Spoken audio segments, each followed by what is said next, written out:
నేను నాయకులు ఎలా తయారయ్యారంటే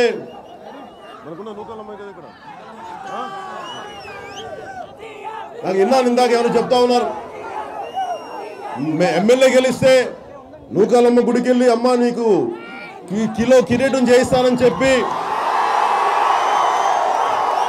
అని మనం ఏమనుకుంటాం, సొంత డబ్బులతోటి చేయిస్తాం కిరీటం అనుకుంటాం. కాదు, అందరి దగ్గర చందాలు చేసి బెదిరించో దేశం కిరీటం చేయించారు. ఇలా మొక్కుకున్న వాళ్ళకి తెలియదు, తల్లి నూకాలమ్మ కళ్ళు తెరిస్తే ఏమైపోతే వాళ్ళకి ఎవరికో తెలియదు.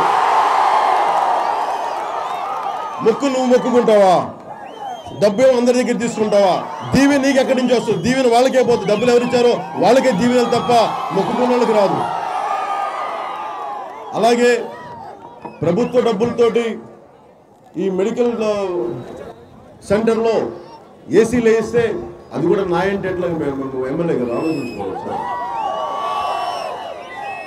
అలాగే తుమ్మపాల షుగర్ ఫ్యాక్టరీకి వెళ్తాను మన దగ్గర నుంచి. వార్తావాణి న్యూస్ ఛానల్ ఎప్పటికప్పుడు రాజకీయ, సినీ విశేషాలు, స్పోర్ట్స్ మరియు సాంకేతిక పరమైన మరెన్నో విషయాలను మన ముందుకు తెస్తుంది. మరింత సమాచారం కొరకు వార్తావాణి న్యూస్ ఛానల్ ని సబ్స్క్రైబ్ చేయండి.